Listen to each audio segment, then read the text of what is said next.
Abu Dhabi Hindu temple. অযোধ্যার রাম মন্দিরের সঙ্গে হুবহু মিল। আবুধাবির হিন্দু মন্দিরে কাশী বিশ্বনাথ অক্ষরধামেরও ঝলক পাওয়া যাচ্ছে। নমস্কার সকলকে, স্বাগত আমাদের নীলকণ্ঠ পরিবারে। সকালে চ্যানেলটি সাবস্ক্রাইব করে পাশে থাকা বেল আইকনটি ক্লিক করে নেবেন, যাতে আমাদের ভিডিওগুলির আপডেট আপনার কাছে দ্রুত পৌঁছে যায়। আজ আমরা জানবো আবুধাবি হিন্দু টেম্পল সম্পর্কে। আবুধাবিতে তৈরি হয়েছে স্বামীনারায়ণের মন্দির, যার মধ্যে আমরা অযোধ্যার রাম মন্দির এবং কাশী বিশ্বনাথের অক্ষরধামের ঝলক পাই। আজ আমরা সেই মন্দির সম্পর্কে সম্পূর্ণ জানবো, যেখানে নরেন্দ্র মোদী উপস্থিত থেকে মন্দিরটির উদ্বোধন করেছেন। যে পাথর নির্মিত হয়েছে অযোধ্যার রাম মন্দির, সেটিতেই তৈরি আবুধাবির হিন্দু মন্দির। এতে রয়েছে কাশী বিশ্বনাথ ধাম এবং অক্ষরধামের ঝলক। ভারতীয় মন্দিরগুলির সঙ্গে সঙ্গে কি কি মিল রয়েছে মুসলিম দেশের এই সর্ববৃহৎ হিন্দু মন্দিরে? কি পাথর দিয়ে তৈরি হয়েছে এই মন্দির? চলুন আজকে আমরা সম্পূর্ণটা জেনে নিই। সরস্বতী পুজোর দিন বুধবার আবুধাবিতে সর্ববৃহৎ হিন্দু মন্দিরের উদ্বোধন করলেন শ্রী নরেন্দ্র মোদী। আগামী 18 ফেব্রুয়ারি থেকে সাধারণ ভক্তদের জন্য মন্দিরের দরজা খুলে দেওয়া হয়েছে। বোচাসনবাসী শ্রী অক্ষরধাম পুরুষোত্তম স্বামী নারায়ণ সংস্থার এই হিন্দু মন্দির সংযুক্ত আরব ও অমিরশাহীর প্রথম এমন নিদর্শন। ভগবান স্বামীনারায়ণের উপাসনা হবে এই মন্দিরে। তবে এর সঙ্গে অযোধ্যার রাম মন্দিরের কি কি মিল রয়েছে তা কি জানেন আপনারা? এটি মুসলিম দেশের সর্ববৃহৎ মন্দির। 27 একর জমি দেওয়া হয়েছে সংযুক্ত আরব আমিরশাহী সরকার। তবে 13 একর জমির ওপর তৈরি হয়েছে 108 ফুট উঁচু এই মন্দিরটি। বাকি অংশে রয়েছে পার্কিং সহ ভক্তদের সুবিধার্থে অন্যান্য প্রয়োজনীয় বন্দোবস্ত। 2019 সালে এই মন্দিরের নির্মাণ কাজটি শুরু হয়েছিল।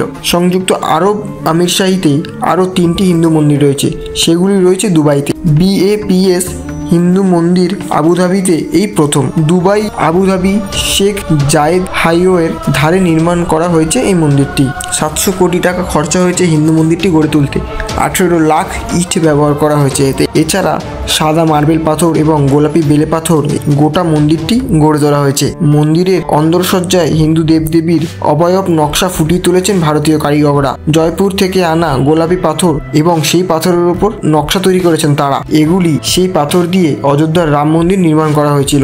মন্দিরের প্রতিটি স্তম্ভে রয়েছে হনুমান, রাম, সীতা ও গণেশের মূর্তি। মন্দিরের বাইরের অংশে সীতার স্বয়ম্বর, রামের বনবাস, কৃষ্ণলীলা কাহিনী ও ভাস্কর্যের মধ্যে ফুটিয়ে তুলেছে কারিগররা। কেবলমাত্র রাম মন্দিরই নয়, কাশী বিশ্বনাথ মন্দিরের সঙ্গে মিল রয়েছে আবুধাবির BAPS স্বামী নারায়ণ মন্দিরে। এর ব্যাপ্তি কাশী বিশ্বনাথ করিডোরের থেকে বেশি। মন্দিরের একদম মধ্যভাগে রয়েছে স্বামীনারায়ণের মূর্তি। এই বিগ্রহের প্রাণ প্রতিষ্ঠা হলো বুধবার। ভারত এবং সংযুক্ত আরব আমিরশাহীর সাংস্কৃতিক মেলবন্ধনের প্রতীক হিসাবে তৈরি করা হয়েছে এই মন্দিরের 7টি চূড়া। ভূকম্পন এবং আবহাওয়ার গতিবিধি মাপার জন্য 300টিরও বেশি সেন্সার মেশিন বসানো হয়েছে এই মন্দিরের অন্দরে। এই মন্দিরের নির্মাণে কোনো রকম ধাতু ব্যবহার করা হয়নি। মন্দিরের জন্য ভারত থেকে নিয়ে যাওয়া হয়েছে গঙ্গা এবং যমুনার জল।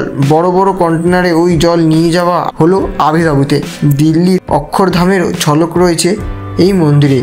এটি স্বামীনারায়ণের মন্দির। এর গর্ভগৃহে স্বামীনারায়ণ বসবাস করেন। নমস্কার, সকলে আজ জানলে আবুধাবিতে তৈরি বৃহত্তর হিন্দু মন্দির। সকলে চ্যানেলটি সাবস্ক্রাইব করে পাশে থাকা বেল আইকনটি ক্লিক করবেন এবং কমেন্ট বক্সে হর হর মহাদেব লিখতে একদমই ভুলবেন না।